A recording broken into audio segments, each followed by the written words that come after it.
Hello, everyone. Welcome to the Monday Lunchtime Digest for July 14, 2025. Happy Monday, Hayley. Happy Monday, Micah. Hey, we have a lot to talk about on today's Monday Lunchtime Digest. So, first thing to talk about are the interim studies. So, we talked about this during the last Monday Lunchtime Digest. So, recently wrote an article entitled Interim Studies in 2025 May Affect Oklahoma Mental Health Professionals. You can find that at our website at counselinginstitute.org. And in there are several interim studies that may be interesting to mental health professionals, and also describes a little bit about what interim studies are and just the logistics that surrounds those. Long story short, interim studies are studies, obviously, that are done in between legislative sessions that give legislators time to study an issue more in depth so that then they can be more well informed on that particular issue if they're going to legislate it, try to craft a bill for it to be passed during the next legislative session. So one of the ones that may be interesting for Oklahoma licensed professional counselors, licensed marriage and family therapists, and licensed behavioral practitioners is Senate Study 25-077, which was submitted by Senator Rosino and also Senator Pugh. And it's entitled Medical Licensure Boards, and the description is look at consolidation of various boards. And that's all the description that was in it. So talked a little bit about that again during the last Monday Lunchtime Digest and in the article that I just cited that we recently published, talking about how the Sunset Bill was taken off of the legislative agenda during the last legislative session and how LPCs, LMFTs, and LBPs may be particularly interested in this interim study about consolidating boards. And so I emailed Senator Pugh, and I'll just kind of bear with me. I'll just read what I asked in the email. I said, hello, Senator Pugh. Does study 25-077 scope include the Oklahoma Board of Behavioral Health, Oklahoma State Board of Licensed Social Worker, the Oklahoma Board of Licensed Drug and Alcohol Counselors, and the Oklahoma State Board of Examiners of Psychologists? This study is especially important for Oklahoma LPCs, LMFTs, LBPs, because recently they became anxious when Senate Bill 397, which would have extended the sunset date of the Oklahoma Board of Behavioral Health Licensure, was pulled from the legislative agenda earlier this year. So he emailed me back. I sent that on Tuesday afternoon. So he emailed me back on Wednesday, which was the 9th, Wednesday morning. Micah, we are defining the parameters currently. I'll defer to the chair, Senator Rosino, who will be leading the study with me. So I sent the same question to Senator Rosino and told him that Senator Pugh was deferring to him and have not heard anything back from Senator Rosino. I did send a follow-up email to Senator Pugh that said, thank you, Senator Pugh, for your response. Just a follow-up question. When you proposed the study, did you have the Oklahoma Board of Behavioral Health Licensure specifically in mind as being a board that should be considered for consolidation? And he has yet to respond back to that. And so sent that on Wednesday, the 9th at 9 a.m. So anyway, that is something that should be on the radar for us to see if that's something that they are going to be looking at, consolidating medical boards, but particularly our board, the Oklahoma Board of Behavioral Health Licensure, and then also the other mental health boards.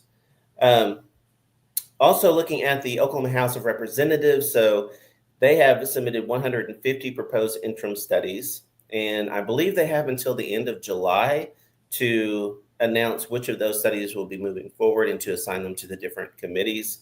But of particular interest to mental health professionals may be the study 25-018, where it is by Representative Rose-Kratz, and it is mental health and managed care in Oklahoma. And that is where he is wanting to look at the, I'm just going to read the description here. This interim study seeks to examine how managed care in Oklahoma is affecting mental health services from many perspectives, looking at providers' perspective, the MCO perspective, which is the insurance companies, Oklahoma Department of Mental Health, OHCA perspective, and patient perspective. And then also looking at legislative recommendations that could lead to future legislation. So that's by Representative Rosecrans. So anyway, a lot going on, even though we're not in session right now. So Hayley, do you have any thoughts about some of those interim studies? I know that you looked over some of them in the recent article. So what are some of the thoughts about the ones that you saw? So in particular, I'm really interested in seeing which studies are carried out and to look at maybe what are some of the discussions that legislators have on their findings too. Because I feel like there is oftentimes, data that is collected that maybe is filtered through other opinions. So just because the data is presented, the data that they found, then our opinion still matters. And so just reminding folks too that no matter what the data found, or if you feel like data needs to be interpreted in a different way whenever those studies are released or made publicly available, to go ahead and contact your lawmakers too and help them to understand, what they're looking at as well, especially for these studies that look at things that impact mental health therapists. They might be doing these studies and have good intentions saying, hey, these boards or in these other states have done X, Y, and Z. And, that might work in other areas, or they might have an idea of what might work for Oklahoma, but it's really important for them to hear our voices too. And so I think it's important for us to stay on top of, what studies are being carried out. And also, if a lawmaker is paying particular attention to a certain study and maybe introducing some legislation because of that, to make sure that we are still actively involved in helping them to understand, what will this look like for those who are impacted too. And so encourage folks to stay informed, but also make sure to still be part of that information that's being gathered. Yes. Yeah. And, people may or may not know. So these get assigned to different committees, and then it's the committee chairperson that gets to decide which studies will be done, which ones it will decide which ones will actually be studied, and then also decides the date of when those will be presented. So the chairperson has a lot of power on if a study will move forward or not.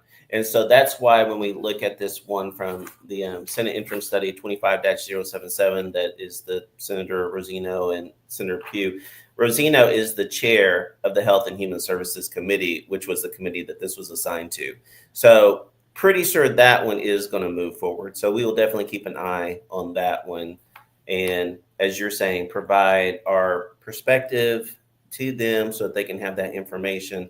And so us at OCI, we'll keep an eye on that, and we'll let people know kind of next steps on if they want to make sure information is given to the Health and Human Services Committee on that study. So stay tuned for more. But anyway, Hayley, you've also been looking at some research in the world of mental health. So what are some research that you've found?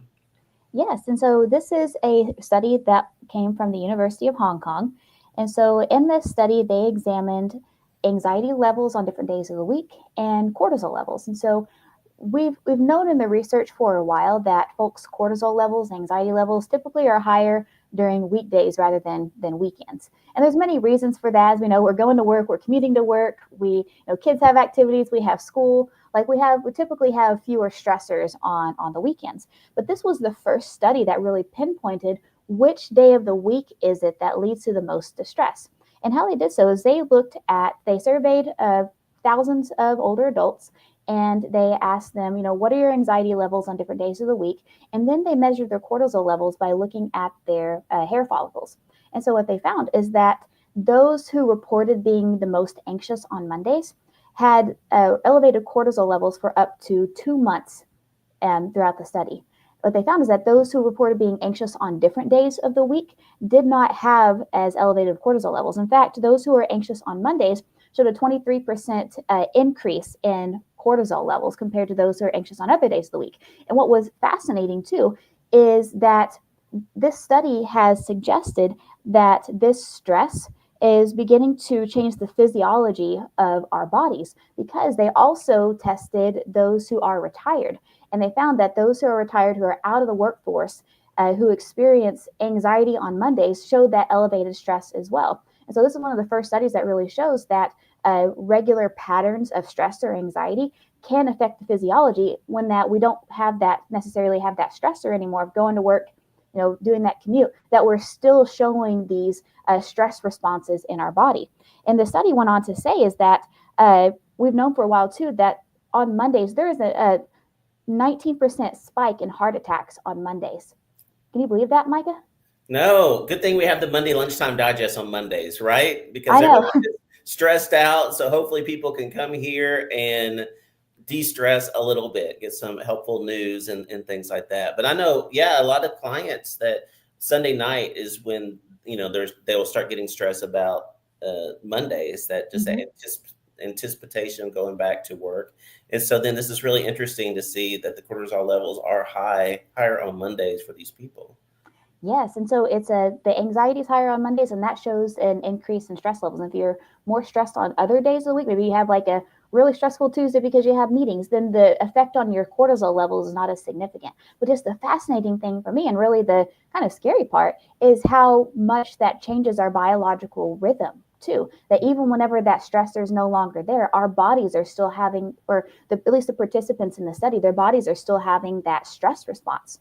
And so I think that's important for us to be mindful of. I think that I've only heard in the last couple of years that term Sunday scaries. Have you heard that term, Micah? No, I had not heard that before.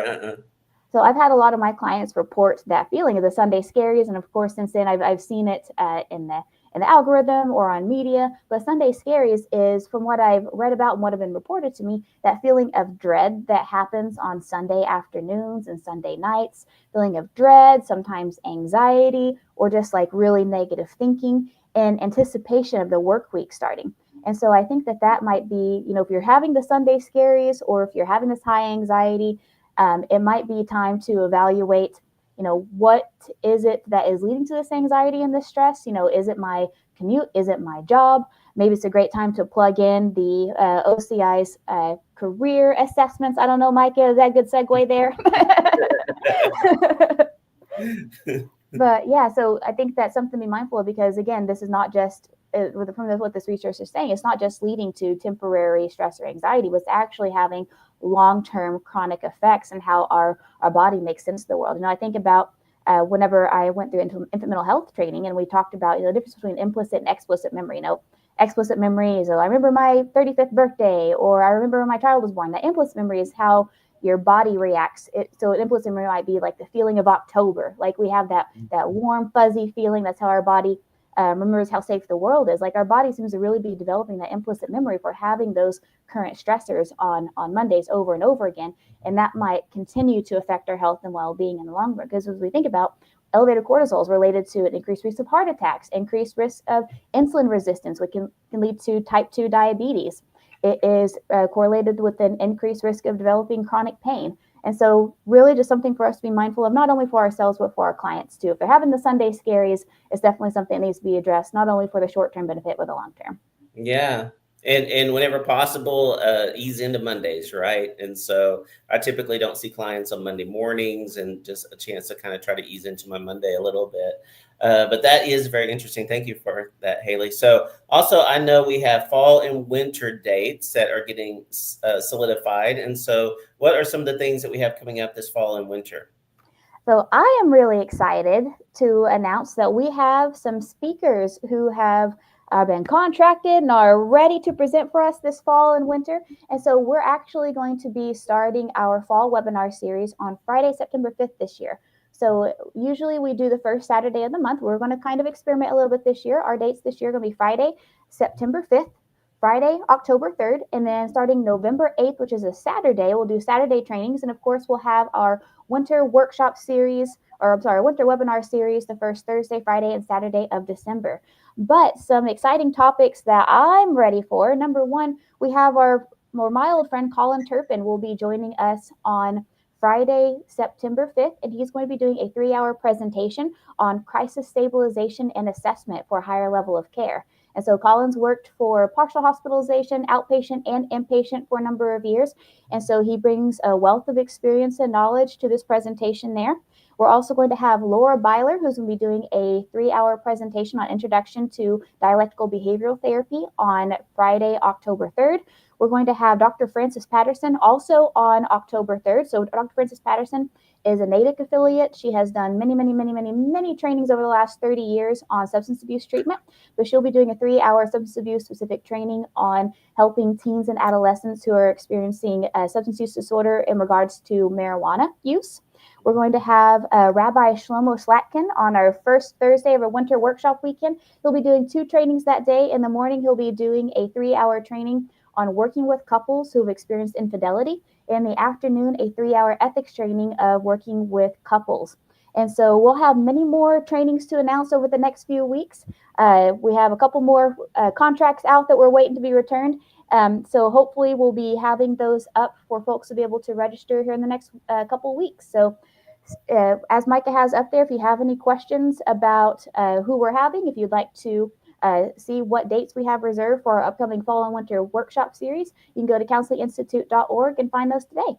Yeah, fantastic. So thank you so much for all your work on that. We sound like we have some great presenters that are going to be coming. And as you say, we'll have the registrations page up soon, but start saving those dates. And so I know that you'll have a post out here pretty soon on the different dates for people to go ahead and put it in their calendar. So thank you for that. And then we also have coming up the first Wednesday of August, our third Whimsical Wednesday.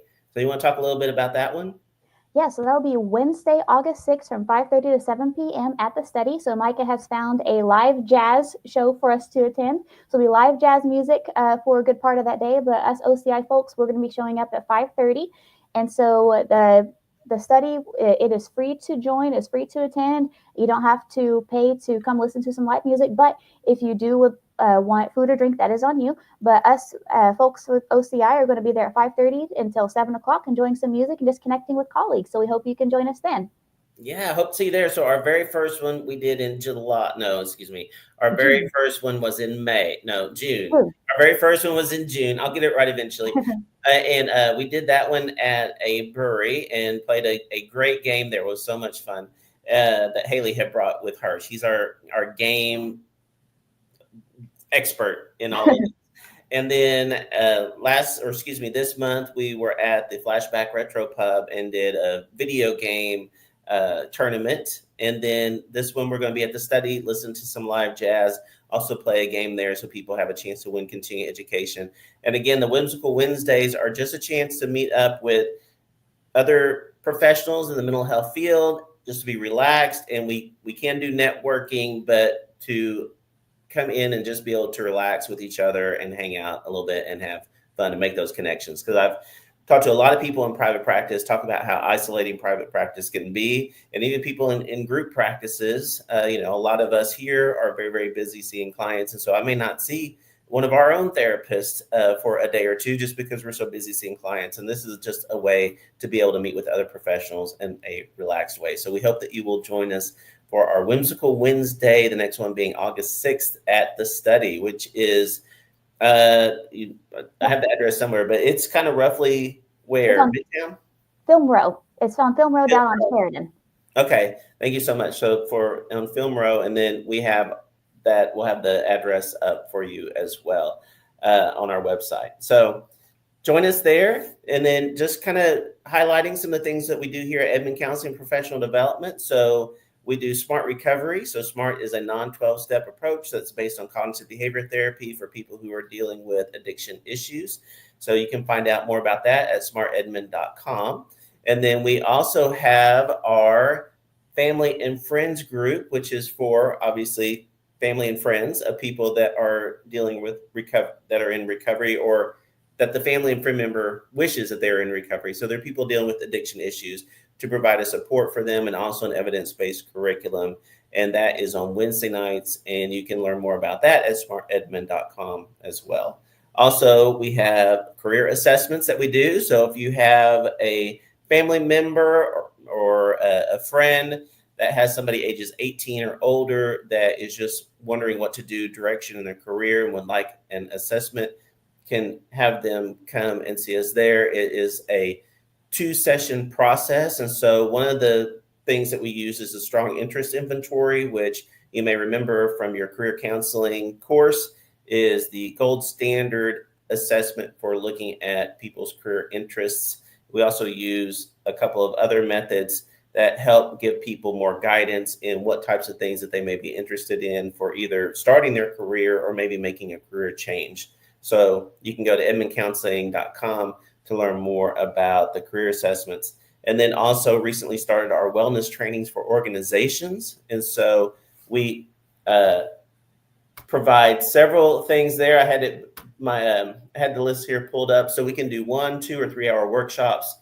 Some of the titles include whole person wellness, 8 dimensions of well-being, identifying burnout, managing stress, cultivating mindfulness and resilience, building and maintaining healthy relationships, dealing with difficult emotions, recognizing unconscious bias. And so again, if you have a friend or family member, or maybe even a client that owns a business or is in leadership in a business and they feel like that having some organizational training may be helpful for them, then please send them our way. You can go to edmondcounseling.com, learn more about that, or reach out to us there at hello@edmondcounseling or 405-440-3034 to learn more about how we could bring these trainings to your organization. Absolutely. So we have a lot of exciting things happening at the Oklahoma Counseling Institute and Edmond Counseling Professional Development. And so like Micah said, send us an email if you'd like to learn more. I know we gave a quick rundown. We have so much to offer. I think we could talk for probably a couple hours on all the cool things we got going on. Oh, for sure. Yeah. So Hayley, do we have a winner this week? We do. Our winner this week is our good friend, Stephen. Hey, congratulations, Stephen. So what did Stephen win? So Stephen has won a course with the Oklahoma Counseling Institute, a free on-demand course. So Stephen, send us an email, shoot us a text, let us know what course you would like added. And if you'd like to be like Stephen, you'd like to be entered into next week's drawing, you can do one or all three things. You can like this post, you can share this post, or you can comment your answer to today's question. Every time you do one of those 3 things, not only do you help us grow, but you also get entered into a chance to win. And so that being said, our question for this week is, what is your favorite comic strip, or if you are probably Gen Z or millennial, manga? And so the reason I asked this is because when I read this study earlier today from the University of Hong Kong, whenever it talked about how stressful Mondays are, I immediately thought of Garfield. And so my favorite comic strip is Garfield, because Garfield hates Mondays, loves lasagna, hates Mondays, like my kind of guy. What about you, Micah? What's your favorite comic strip? Well, my favorite comic strip is Far Side. Mm-hmm. And so I really like, those. I found those very, very funny. And then the other thing that I thought about, which this isn't a comic strip, but as far as, I guess, Facebook channels or whatever you call them. I like one called Rockstar. And it's where this guy, he puts a voice to these different animal videos. And so like if the, dog is, chasing a cat or whatever, he's putting a voice to that dog. And those are very, very funny. So if I need something just a little bit light, then I will check out some of his videos. So Hayley, how about for you? What's your favorite? Oh, Garfield's my favorite. Garfield's your favorite. Do you have like a go-to, like, I don't know, TikTok, YouTube channel, something like that, that's just kind of funny that you like to watch? I actually don't have TikTok or don't use YouTube or anything like that. So I'm probably the worst millennial to ask because I don't really use social media. So I don't think I could think of a single one off the top of my head. Goodness. I go on Reddit sometimes for adventures. So I like Reddit. Explain it to me like I'm 5, because people take concepts that they want to know about, and then experts in the field will get, or people who claim to be experts on the internet, break it down and explain it to you like you're a 5-year-old. So I do like reading about that, but I don't have any videos or particular accounts that I follow. All right. Well, but you got Garfield, so what we'd like to hear from you, put your answer in the comment section. What are your favorite comic strips, or if you have like a TikTok or YouTube or something that you find funny that you'd like to put in the comments there as well. And you do that and you have a chance to win free continuing education. Absolutely. And also help us grow. So thank you all so much for watching this week, and thank you for your continued support. Yes, thank you, everybody. And remember, anytime that you attend one of our trainings or you tell a colleague about us, you like or share a post, then you're helping to meet the mission of providing quality continuing education in Oklahoma. So thank you guys so much, and we will see you next time. Have a good Monday. Have a great Monday. Bye, everyone.